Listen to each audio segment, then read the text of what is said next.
कल भीमिताल के कार्यकर्ता मिलन समारोह में मेरे द्वारा एक शब्द कहा गया।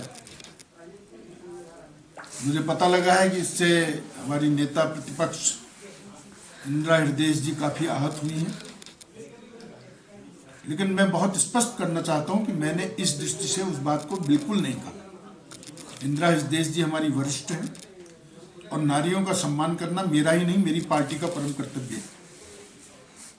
मैंने सामान्य वे में एक बात कही, इसका अगर उनको कोई कष्ट पहुंचा है तो निश्चित रूप से मैं हृदय की गहराइयों से खेद प्रकट करते हुए अपने शब्दों को वापस लेता हूं। धन्यवाद। हमारी नेता प्रतिपक्ष कह रहे बहुत से विधायक मेरे संपर्क में। अरे बुढ़िया, तुझसे क्यों संपर्क करेंगे?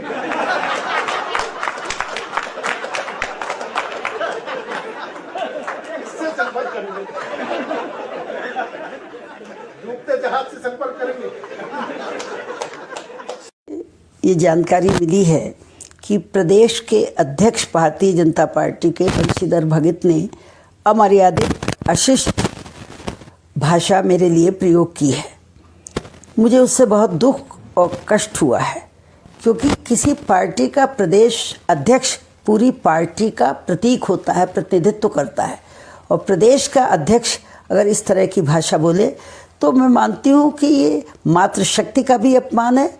और उत्तराखंड में नहीं, पूरे देश में यत्र नारेस्तु पूजन्ते रमन्ते तत्र देवता का नारा पूरी भारतीय संस्कृत में लिया जाता है। तो भारतीय संस्कृत का दावा करने वाले भारतीय जनता पार्टी के प्रदेश अध्यक्ष ने जिस तरह से अपमान किया है मातृशक्ति का, नारी शक्ति का, माँ के रूप में, बहन के रूप में, परिवार के रूप में, जिस भी रूप में जो उन्होंने अपमान किया है, हमारे देश की नारी, उत्तराखंड की नारी, पहाड़ की महिला इसे कतई बर्दाश्त नहीं करेगी।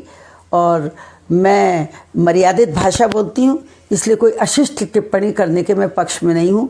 पर भारतीय जनता पार्टी की सरकार को और देश की सरकार को, प्रधानमंत्री और राष्ट्रीय अध्यक्ष को इसका नोटिस लेना चाहिए और बंशीधर भगत से इसका जवाब देना चाहिए। बड़ी बातें हैं ये। नारी सशक्तिकरण, बेटी बचाओ बेटी पढ़ाओ की बात करते हैं, भाषा तो सुधारे।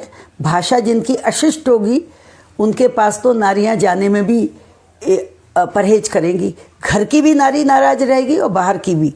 इस तरह की भद्दी भाषा बोलने की अपेक्षा मैं पार्टी के नेतृत्व से कम नहीं करती हूँ। और मेरी मांग है राष्ट्रीय अध्यक्ष से कि इसको गंभीरता से लें और इसके लिए उन्हें माफ़ी मांगने को कहें। हमारी नेता प्रतिपक्ष कह रहे बहुत से विधायक मेरे संपर्क में। अरे बुढ़िया, तुझसे क्यों संपर्क करेंगे?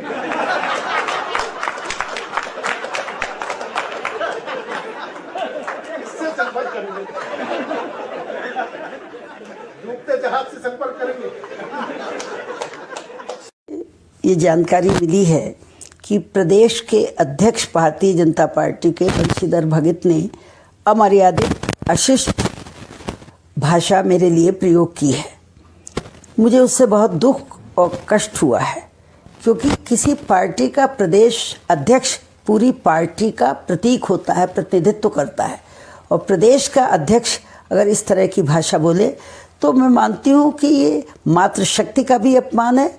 और उत्तराखंड में नहीं, पूरे देश में यत्र नारेस्तु पूजन्ते रमन्ते तत्र देवता का नारा पूरी भारतीय संस्कृत में लिया जाता है। तो भारतीय संस्कृत का दावा करने वाले भारतीय जनता पार्टी के प्रदेश अध्यक्ष ने जिस तरह से अपमान किया है मातृशक्ति का, नारी शक्ति का, माँ के रूप में, बहन के रूप में, परिवार के रूप में, जिस भी रूप में जो उन्होंने अपमान किया है, हमारे देश की नारी, उत्तराखंड की नारी, पहाड़ की महिला इसे कतई बर्दाश्त नहीं करेगी। और मैं मर्यादित भाषा बोलती हूँ, इसलिए कोई अशिष्ट टिप्पणी करने के मैं पक्ष में नहीं हूँ। पर भारतीय जनता पार्टी की सरकार को और देश की सरकार को, प्रधानमंत्री और राष्ट्रीय अध्यक्ष को इसका नोटिस लेना चाहिए और बंशीधर भगत से इसका जवाब देना चाहिए। बड़ी बातें हैं ये। नारी सशक्तिकरण, बेटी बचाओ बेटी पढ़ाओ की बात करते हैं, भाषा तो सुधारे। भाषा जिनकी अशिष्ट होगी उनके पास तो नारियां जाने में भी परहेज करेंगी। घर की भी नारी नाराज रहेगी और बाहर की भी। इस तरह की भद्दी भाषा बोलने की अपेक्षा मैं पार्टी के नेतृत्व से कम नहीं करती हूँ। और मेरी मांग है राष्ट्रीय अध्यक्ष से कि इसको गंभीरता से लें और इसके लिए उन्हें माफ़ी मांगने को कहें। Thank you ma'am.